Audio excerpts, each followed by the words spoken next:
This is KC Sports Tonight. Good afternoon, friends. Welcome to the streaming edition of KC Sports Tonight. Scott Reiss, Marleah Campbell. It is Tuesday. Is it only Tuesday? That took me a second, yeah. It seems like it should at least be Wednesday. Of course, if it was Wednesday, we would have the entire Chiefs schedule dropping. I wish it was Wednesday for that reason. Yeah, instead we continue to just grasp for straws and hints and nuggets.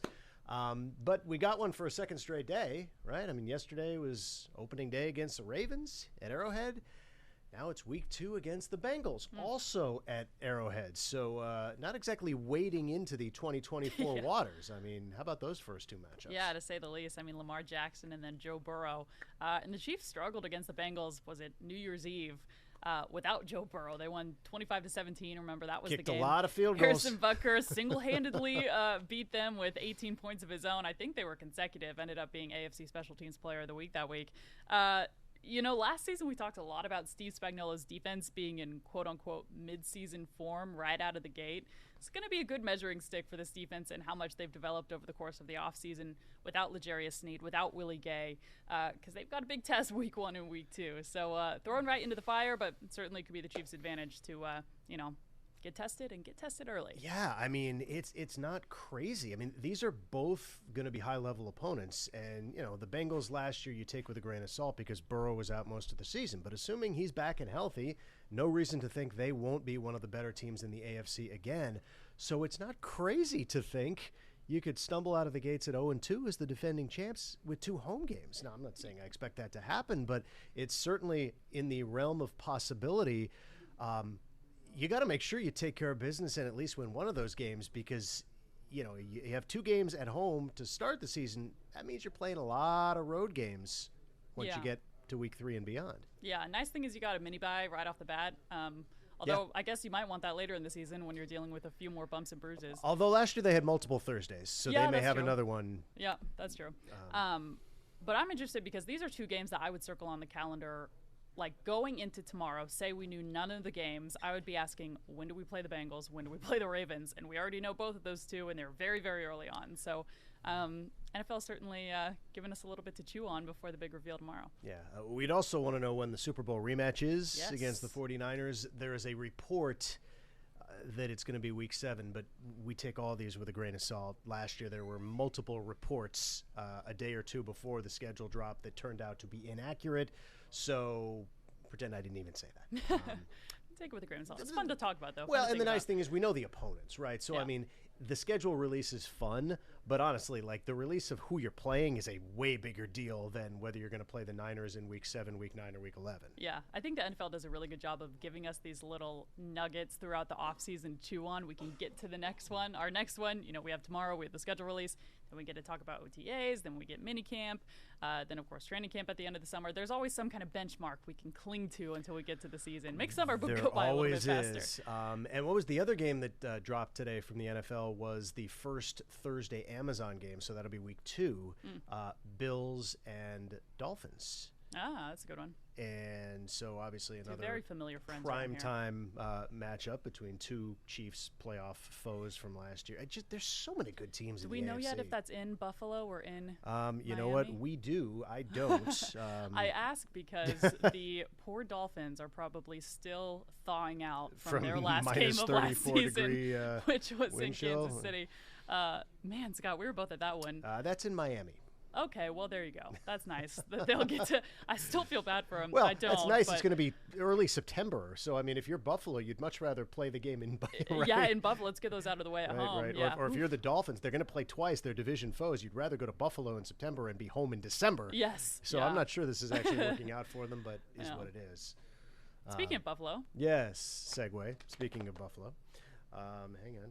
I'm still learning to do this on the fly, and clearly I'm bad at it. Let's see. Number 2 is it? Nope, that didn't do it. No. Oh goodness. Oh gosh. Oh, now we're at the K. Now, okay. I didn't know I could do that. Where are we? We're not at the K. We're downtown. I didn't know I could put us downtown. We should put us on a beach. Put us in Miami. Okay. Help. Hey, Gabe. Now it's nighttime. Okay, that would be fun. Travel with Marleah and Scott as we put different backgrounds. This is a whole behind new us. segment. Yeah. Well, Again, for our let's see. audio listeners who have no idea what's going on. Okay. Well, there's that. The good news is I figured out how to move us to the next segment. You just we go. can't see it. That's the bad news. Yeah. Gabe, any idea how to get us out of the dark? Come on board, Gabe. We need to have Gabe. We got to get you your own little microphone. You could be like the brains behind the operation, because clearly that does not exist in these two seats.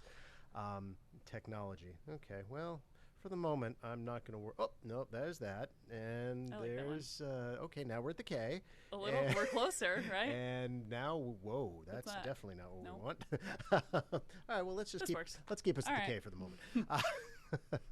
Okay, well, segment 2, which is no longer a segue at all, verbally tell you. because we were talking That about. was a really good segue. We were up until talking that about the point. Buffalo Bills, and an old friend will be a member of the Buffalo Bills. Marquez Valdez-Scantling signs a Yes. 1-year contract with Buffalo. The Bills, along with the Chargers, probably the most wide receiver needy teams in the AFC. So the move makes sense, I suppose. And look, MVS was big in the playoffs. Yep. He scored a touchdown in the Super Bowl against Philly, scored a touchdown in the Super Bowl against San Francisco, had the huge catch against Baltimore to help salt away the game in the AFC Championship. But he was shockingly unproductive over the course of the regular season last year. Yeah, very, very much so, to say the least. And so let's see, he had 21 receptions. I in mean, the regular 21 season. receptions on the field almost every snap all year. Yes, let's remember that. That's hard he to do. Didn't deal with any lengthy injuries. Not at all. Yeah. No. And he was the highest paid guy in that room, and it wasn't really close. I mean, he really dominated the cap space in the wide receiver room, which is a good thing in that you bring a veteran in who can kind of lead this young wide receiver room. Bad thing in that he had 21 catches on the regular season.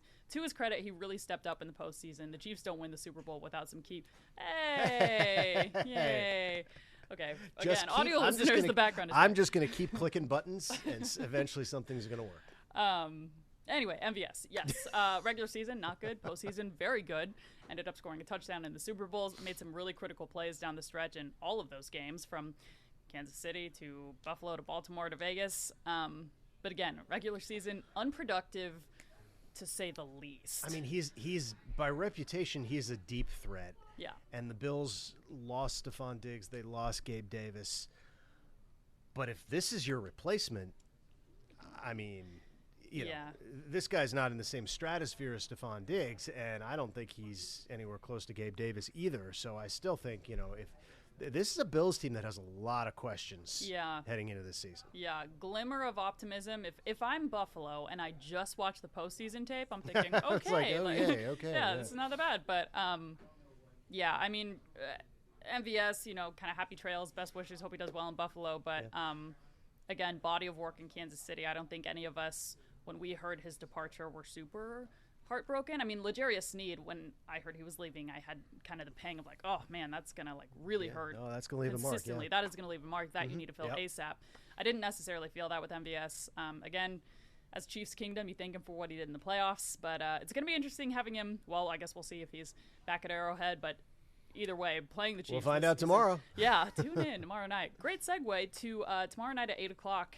Jared and Neil will replace us in these seats, and they will be doing a full schedule breakdown. So you can get the schedule anywhere, but really in-depth analysis. I mean, Jared has been working studiously, poring over to break down each opponent, every single matchup. So they're going to break down all of that, so you can kind of get a holistic look at the season outside of just here are the games and when they're going to be played. So tune into that 8 o'clock. Right here on the stream that you're watching right now. And Jared's probably much better than I am at working the buttons, so you'll probably see what you're supposed to see during that streaming special, which is an added incentive to check it out. Yeah. Baby steps. All right, so moving on. Hey, look at that. That worked. Okay. I did it again. Oh, no. Well. Actually, I could put us at the K now. Yeah, this is actually a little bit more fitting. Let's see. No, gonna vote tonight. No. Okay, whatever. I was gonna change the stats, and I did the wrong thing again. We're gonna have to get Gabe on this when we're done. All right. Royals last night, rough night Yeah. Bats went silent in Seattle. And we talked about this on this show yesterday. This is a dangerous series. The pitching up there is no joke. And George Kirby last night looked like the supposed Cy Young candidate he was heading into the season. The guy's stuff is filthy. He has the best. I will preface this by saying somewhat of a small sample size historically speaking, but whatever the threshold is for all-time strikeout to walk ratio, he's number one in baseball history. Right? He's been in the league. He's been in the league 3 years, so again, you're not talking about 20 years worth of data, but that tells you, what this guy is in terms of the command. And the Royals were on the receiving end of that last night. Kirby was fantastic. They couldn't do anything with him. Michael Massey had the 2-run double late in the game. But, now you're down 0-1. You got 2 games left, and you got to face another really tough cookie in Logan Gilbert tonight. So, this is life on the road against good teams. You're not going to win every night. But I think the thing for the Royals is I'd have to go back and look at the schedule, but I think that the last 4 times they have lost, maybe not the one against the Angels was the outlier, but before that, you go back to the last 3 weeks or so, every time they lost a game following a few wins, then they lost another, then they lost another. So every loss turned into 3 losses. Yeah. Now they've offset that with 3 and 4 game win streaks, and it's all worked out okay, but the consistency I think is going to be important going forward, if that makes sense. Yeah, it does. And I think there's like these milestones teams need to cross when they're rebuilding from what we saw last season, and the Royals definitely skipped a few of those, kind of, Nope. You just keep talking. I'll keep going. They skipped a few in There terms of beautiful. They turned things around a lot quicker than I think a lot of us expected to, and a big part of that was the off-season signings. I mean, as we've mentioned, it felt like we were getting a release every other second. It culminated kind of in this fireworks show of the Bobby Witt Jr. deal. But so they've crossed the milestone of, okay, this team is capable of winning. Yeah. Check one. They're capable of coming back from deficits. We've seen that a lot. They're good at home. Kind of the hurdle that they haven't cleared yet, in my mind, to turn the corner from a team that is clearing a pretty low bar that was last season to get some excitement around the area is, can you win on the road too? That's kind of the difference between playoff teams and teams that are just, kind of middle of the road and not historically bad, right? Yes. So I think that's kind of the next step for this team is, can you prove yourself on the road? And as you said, can you keep one loss and not let it turn to 2, 3, 4, 5? I look at baseball as the most predictable of the sports. Statistically speaking, you look at a guy's, the back of a guy's baseball card is kind of what he is how the saying goes. Large sample size, yeah. Exactly. Large sample size, a lot of games, and as you get deeper into a career, I always say if a guy is a career 280 hitter and on May 5th he's hitting 160, well, you know what? He's going to hit 300 the rest of the way because he's going to finish in the mid-2s. It's all going to average out. And, the flip side is if a guy's a career 280 hitter and he's hitting 400 on May 5th, well, he's probably going to hit 250 the rest of the way so that it all comes down. The point is, regression is real, either positive or negative. And I look at this Royals pitching staff, and I think that a week or two ago, you looked at this and said, this is unsustainable. The regression is coming. All of a sudden, Brady Singer got lit up a bit last night, and the ERA now is closer to 3 than 2. And, can Brady Singer be an ERA of 3 guy all year? I don't think so, but can he be under 3.5? Yeah, I think he can. So now we're kind of getting into where, okay, maybe he's settling into what he is. Cole Reagans, 2 of the last 3 starts, he's given up 7 earned runs. That's not Cole Reagans, right? He's clearly better than that. Yeah. So his numbers will get better, right? Seth Lugo is the opposite. Seth Lugo has a 1.6 ERA. He's leading the American League. His numbers will get worse. There's no way to go but down when your ERA is 1.6. But my point is, I think the staff as a whole is getting to a point where you can kind of see how this is going to play out in the near and even distant future, and you can make a case that what they have done is at least somewhat sustainable, because I don't look at the numbers up and down and say, that guy can't keep doing it, that guy can't keep doing it, that guy. Now there's only a couple left. Michael Wacha pitches tonight, perfect example. And in fact, I've got his numbers here on the screen. He's his ERA is over 5. He's better than that. Yeah. Like, what's Michael Wacha going to finish the year? Probably 3.8, 4.0, somewhere in that line. That's what he's done his entire career, which means between now and then, he could be 3.5, 3.6, and that's good.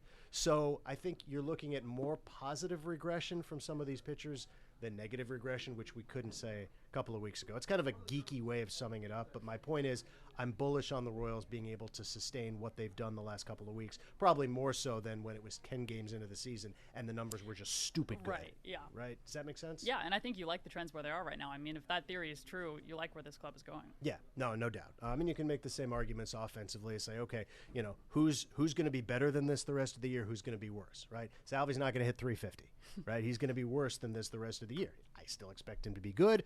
Should be an all-star. Bobby Witt hitting 300, sustainable. Yeah. Bobby Witt should hit 300 this year, so I think he will do what he's doing the rest of the year. So I think that's the nice thing about baseball. There's always outliers. Obviously, not everything is linear, but you can sort of look at a team and decide whether they're for real once you get to this quarter point in the season. And I think we're getting a better idea now about the Royals, right. I think, in what we've seen. So anyway, tonight, Royals-Mariners, 8:40.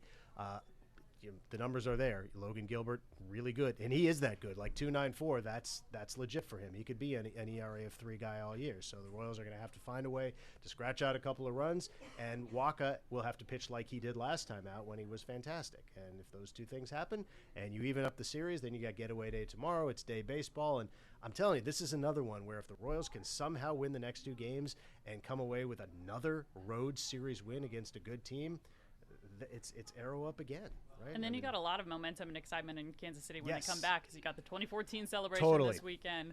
There's going to be a big crowd on hand for that, especially Friday with the pregame ceremony. So, if you can get through this series, this is kind of the sticky one where you're on the road. You've been on the road for a long time. You're playing a good pitching staff. That's a good word. I mean, Yeah. I think it's a sticky and sneaky important series for them. But yeah, and this weekend's going to be fun, right? Oh, I it's know gonna you'll be be a lot out there on Friday. It's going to be a blast. Gonna go. So let's see. 2014, you were. I was a young Shawnee Mission West today. Actually, I'm so glad you said that. 10 years ago today, my dad sent me a picture. I was at graduation. I graduated high school 10 years ago. And look at you now. Yeah. Why did we start talking about 2014? Okay, I was like, hang on. Yes. Anyway, there's your fun fact for the day. All right. Not so fun fact. There we go. I was like, how are we going to say? We've had so many good segues. How are we going to do this? Yeah, this one less good. Should I even try and move the box? Because every time I try and move the box, bad things happen. Are you going to do it? I don't know. Should I try it? Try it. You just want to see. Oh no, I got it. We're good. Hey, okay. 4th time's the charm. Yeah, you wanted me to put us back in, I wanted to go back downtown. Back somewhere. to yeah. Okay. Kaufman. So Sporting KC again. We covered this yesterday. You don't want to beat a dead horse. They haven't won an MLS game since March. You were out there today, and I know that you are enamored with the Peter Vermees news conference so demeanor. Yeah.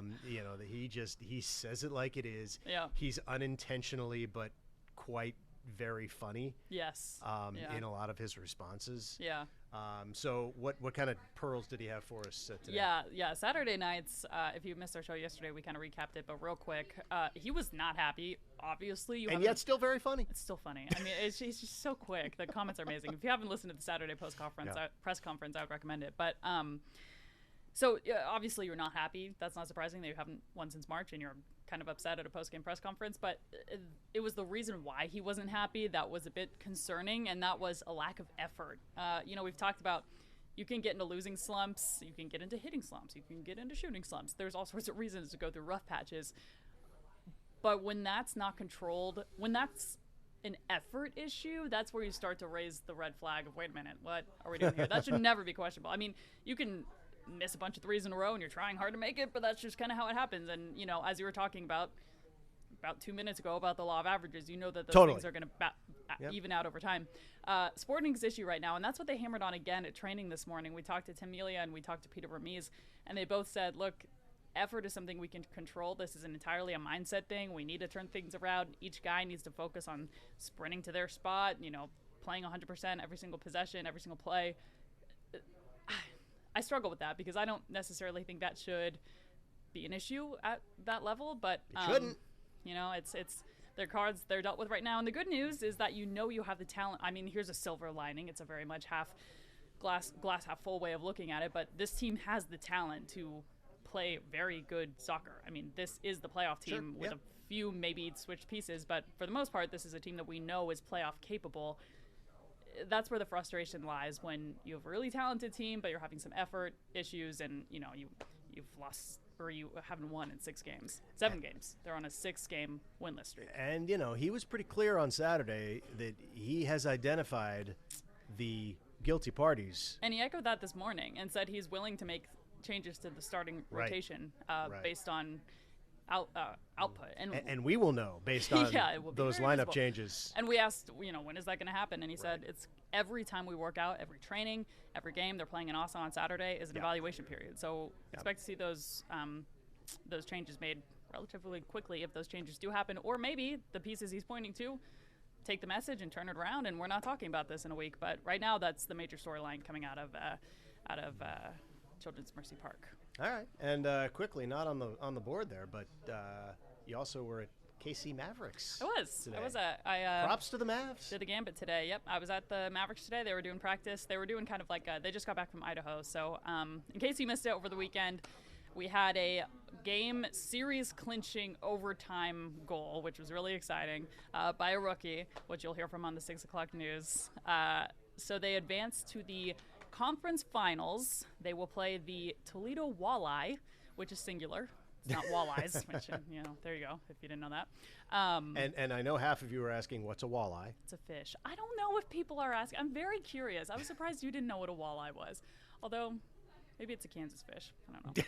Anyway, I'm surprised we don't have fish. There are Kansas breeds fish on the right part of our screen here. But anyway, so this will be a 3-game series. Give me a minute. I'll see what I can do. Yeah. No, please don't. This will be a 7-game series. The first 3 are in Toledo. The last 4 will be back here in Kansas City at Campbell Dahmer. They win, they advance to the Kelly Cup Finals, which is really exciting. This team hasn't won a championship before. I was talking to them today about, like, do you feel the championship kind of vibe in Kansas City? And they were like, yeah, we see what the Chiefs are doing. We want to bring some of that excitement to Kansas City.